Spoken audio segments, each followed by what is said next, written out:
सखियों, आज है 8 मार्च, अंतर्राष्ट्रीय महिला दिवस, जो महिला अधिकार, समानता और सशक्तिकरण को दर्शाता है और महिलाओं को अपने हक के लिए जागरूक करता है। और इसी परिप्रेक्ष्य में सखी श्रोताओं, भारत सरकार ने महिलाओं के लिए कई कानून और नीतियां बनाई हैं, जैसे कि समान वेतन अधिनियम, घरेलू हिंसा अधिनियम, संपत्ति पर अधिकार और बहुत से ऐसे अधिनियम हैं जो महिलाओं की सुरक्षा को लेकर बनाए गए हैं। और आज इसी विषय पर हम आपसे चर्चा करने जा रहे हैं। और आज हम आपको मिलवाएंगे उप पुलिस अधीक्षक अजाक बैतूल से श्रीमती शिखा भलावी मैडम से। तो बहुत बहुत स्वागत है मैडम आपका हमारे कार्यक्रम महिला जगत में। नमस्कार जी, बहुत बहुत धन्यवाद। नमस्कार। सबसे पहले तो मैम हम आपका संपूर्ण परिचय जानना चाहेंगे। ओके, मैं शिखा भलावी, उप पुलिस अधीक्षक AJK बैतूल हूँ। जी, मैं सिवनी ज़िले से हूँ। जी। मैडम, जैसे कि आपने बताया कि आप DSP के पद पर हैं, तो हम सबसे पहले तो आपकी जर्नी के बारे में जानना चाहेंगे। जैसा कि मैंने बताया, मैं सिवनी ज़िले से हूँ। वहीं से मेरी पढ़ाई हुई है। मैंने वहाँ पर BSc बायोटेक्नोलॉजी से की है जी, DP चतुर्वेदी कॉलेज से। जी। उसके बाद मैंने MPPSC की तैयारी शुरू की इंदौर से। MPPSC की तैयारी के दौरान मैंने PSC MPPSC 2014 की परीक्षा दी जी। और उसमें मेरा विकासखंड अधिकारी पंचायत एवं ग्रामीण विकास विभाग में चयन हुआ, जहां मैंने 2017 में ज्वाइन किया और प्रभारी मुख्य कार्यपालन अधिकारी जनपद पंचायत के रूप में शहडोल, पन्ना, बालाघाट जिले में अपनी सेवाएं दी। इसके बाद मैंने पुलिस विभाग ज्वाइन किया करीब 2021 में जी। और यहाँ पर PHQ भोपाल और सागर जिले के बाद वर्तमान में आज बैतूल जिले में अपनी सेवाएं दे रही हूँ। बिल्कुल मैम। इसी तरह से मैडम, जो भारतीय न्याय संहिता है उसमें महिलाओं और बच्चों की जो सुरक्षा संबंधी प्रावधान है वे क्या हैं, वो हम आपसे जानना चाहेंगे। जो हमारा कानून है भारतीय न्याय संहिता, जी, इसमें हमें बताया गया है कि किसको किस अपराध के लिए कितना दंड मिलेगा। बिल्कुल। और BNSS है जो हमें बताता है कि अपराध को रोकना है उसके क्या प्रावधान है और अगर किसी को दंड दिलाना है तो कौन दंड देगा और कौन क्या करेगा, ये इसमें दिया गया है। तो चूँकि महिला हो या बच्चे हों, उन्हें शारीरिक रूप से या मानसिक रूप से परेशान करना गंभीर अपराध की श्रेणी में आता है। नवविवाहिता घायल होने पर, जलने पर, उपचार हेतु भर्ती होने पर और बलात्संग, सामूहिक बलात्संग, एसिड अटैक, लज्जा भंग के मामले में महिला पुलिस अधिकारी ही जांच विवेचना करती है, जो उपनिरीक्षक की पंक्ति से नीचे की नहीं होती है। बिल्कुल। ऐसी स्थिति में महिलाएं सदमे में होती हैं। उनको अच्छा वातावरण प्रदान करने के लिए महिलाएं ही इस विवेचना अधिकारी होती हैं। जैसे दहेज मृत्यु के मामले में, जहां नवविवाहिता की शादी के 7 वर्ष से कम की अवधि में यदि संदिग्ध परिस्थिति में नवविवाहिता की मृत्यु हो जाती है तो उप पुलिस अधीक्षक रैंक से नीचे की पुलिस अधिकारी विवेचना इसमें नहीं करते हैं। जी। और ऐसी मृत्यु होने पर कार्यपालक मजिस्ट्रेट को भी जांच तहरीर के लिए अविलंब ही इनका केस भेजा जाता है। जी। तुरंत इनका मेडिकल परीक्षण, DNA परीक्षण, वीडियोग्राफी, फोटोग्राफी जो अभी नए संशोधन में आया है, जी। अविलंब किया जाता है और पीड़ित महिला और बच्चों से पुलिस संवेदनशीलता के साथ ही पेश आती है।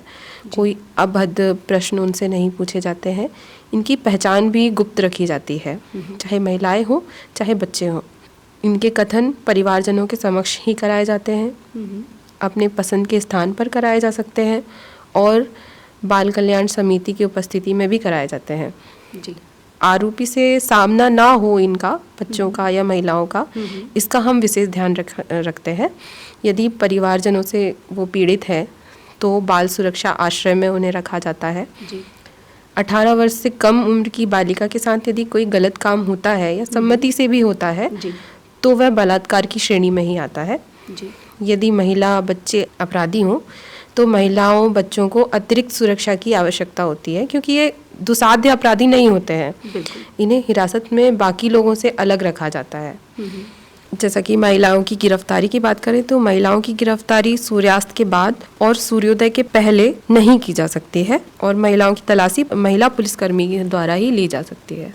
और तलाशी जो महिलाओं की ली जाती है, जामा तलाशी, वो महिला पुलिसकर्मी के द्वारा ही होती है। और बच्चों की जो गिरफ्तारी होती है, बच्चों के लिए पृथक से किशोर न्याय अधिनियम बनाया गया है। जी। इन्हें सामान्य न्यायालय में प्रस्तुत नहीं किया जाता है। पुलिस सिविल ड्रेस में ही बच्चों से व्यवहार करती है, पूछताछ करती है। इन्हें सुधारालय में रखा जाता है, ना कि जेल में भेजा जाता है। जी बिल्कुल।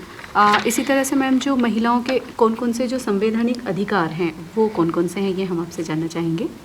भारतीय संविधान में सबसे पहले तो समानता का अधिकार अनुच्छेद 15 के तहत जी धर्म, जाति, लिंग वगैरह के आधार पर किसी भी नागरिक के साथ भेदभाव गैरकानूनी है। जी सकारात्मक भेदभाव का अधिकार, जैसे महिलाओं के पक्ष में सकारात्मक भेदभाव करने का प्रावधान है अनुच्छेद 15(3) में। शिक्षा का अधिकार अनुच्छेद 14(घ) के तहत ग्रामीण महिलाओं को कार्यात्मक साक्षरता सहित सभी तरह की शिक्षा और प्रशिक्षण लेने का अधिकार है। संपत्ति का अधिकार, महिलाओं के संपत्ति अधिकार यह सुनिश्चित करते हैं कि भारत में महिलाओं के साथ समान व्यवहार किया जाए। विवाह और पारिवारिक जीवन से जुड़े अधिकार अनुच्छेद 16 के तहत विवाह और पारिवारिक जीवन से जुड़े महिलाओं के अधिकारों का प्रावधान है। महिलाओं को सुरक्षित माहौल में जीने और काम करने का अधिकार है। तलाकशुदा पत्नी अपने पति से भरण पोषण पाने का अधिकार रखती है। जी इसी तरह से मैम जो महिला सुरक्षा के लिए कौन कौन सी ऐसी यूनिट हैं जो कार्यरत हैं अभी।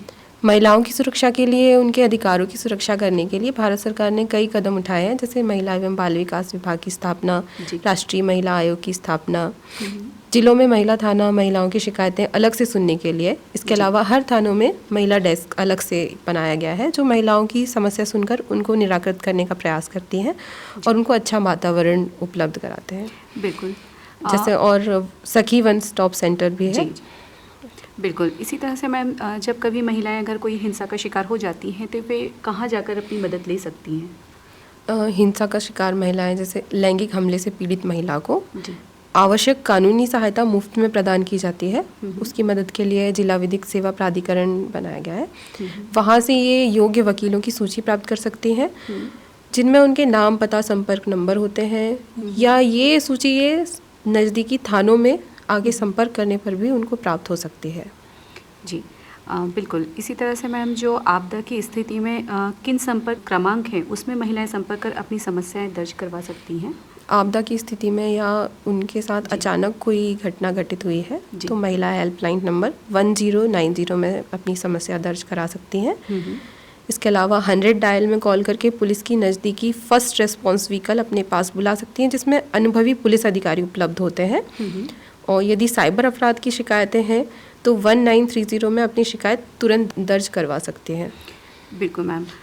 इसी तरह से मैम कोई और बात जो आप आज के दिन विशेषकर महिलाओं से, जो श्रोताओं से आप साझा करना चाहेंगे, हम जानना चाहेंगे। हाँ बिल्कुल। हमारे पुलिस विभाग के मुखिया, हमारे डीजीपी सर द्वारा संपूर्ण प्रदेश में और हमारे बैतूल जिले में पुलिस अधीक्षक सर श्री निश्चल झारिया सर जी के द्वारा विशेष अभियान साइबर सुरक्षा अभियान चलाया गया है, जिसमें महिलाओं हेतु साइबर अपराध से बचने के कुछ उपाय बताए गए हैं, डूज एंड डोंट्स बताए गए हैं। जैसे ऑनलाइन डेटिंग साइट से दूर रहें, विश्वसनीय सोशल मीडिया का उपयोग करें, इलेक्ट्रॉनिक गैजेट्स खराब होने पर विश्वसनीय व्यक्ति से ही आमने सामने होकर रिपेयर कराएं। मैट्रिमोनियल साइट्स की प्रोफाइल की जानकारी को अपने विश्वसनीय सूत्रों से सत्यापित कर लें। Email, social media profile, net banking के पासवर्ड मजबूत रखें और समय समय पर बदलते रहें। अपने पुराने डिवाइस बेचने से पहले डेटा वाइप करवा लें। ऑनलाइन शॉपिंग, मान्यता प्राप्त ई-कॉमर्स वेबसाइट, ऐप का यूज़ करें। निजी जानकारियाँ सोशल मीडिया में शेयर ना करें। लॉटरी, कैशबैक, जॉब लोन, बीमा, शॉपिंग ऑफर्स, प्रलोभनों से बचें और इनसे सावधान रहें। स्टेप 2 वेरिफिकेशन, 2 फैक्टर ऑथेंटिकेशन चालू रखें। किसी कंपनी, संस्था का कस्टमर केयर संपर्क जानकारी के लिए उनकी आधिकारिक वेबसाइट का यूज़ करें, ना कि गूगल या सर्च इंजन पर खोजें। फेसबुक पर अनजान फ्रेंड रिक्वेस्ट एक्सेप्ट नहीं करें। चैट पर ऑनलाइन कभी अंतरंग फ़ोटो, वीडियो शेयर या निर्मित नहीं करें और ना ही करने दें किसी को। ऑनलाइन मित्र से अकेले मिलने नहीं जाएं। अनजान नंबर से आए वीडियो कॉल एक्सेप्ट नहीं करें। सोशल मीडिया मित्र द्वारा मजबूरी बताकर पैसों की मांग करने पर तुरंत पैसे जमा नहीं करें, पहले अन्य माध्यम से उसकी पुष्टि कर लें। अपने पहचान के लोगों द्वारा कहने पर भी किसी अन्य व्यक्ति को पैसे ना दें। ऑनलाइन मित्र द्वारा महंगा गिफ्ट प्राप्त करने के लालच में कस्टम ड्यूटी, एक्सचेंज चार्ज के नाम पर पैसा कहीं भी जमा ना करें। बिल्कुल बिल्कुल मैम, इतनी अच्छी जो जानकारियां हैं आपने हमारी सखियों और श्रोताओं तक पहुंचाई है। बिल्कुल मैम। और अब जाते जाते हम आपसे चाहेंगे कि आप हमारी सखियों को जो इस वक्त सुन रही हैं उन्हें क्या संदेश देना चाहेंगी। कि महिला दिवस की आप सभी को सबसे पहले शुभकामनाएं। और जैसा कि मैंने आप सभी को साइबर अपराध के बारे में बताया कि क्या करें और क्या ना करें, तो कृपया इनमें ना फंसे और सुरक्षा ही आपका बचाव है, आपकी समझदारी ही आपका बचाव है। बस मैं इतना ही कहना चाहूँगी। धन्यवाद। बिल्कुल मैम, आपने इतने बहुमूल्य समय निकालने के लिए हम भी करते हैं आपका धन्यवाद। नमस्कार।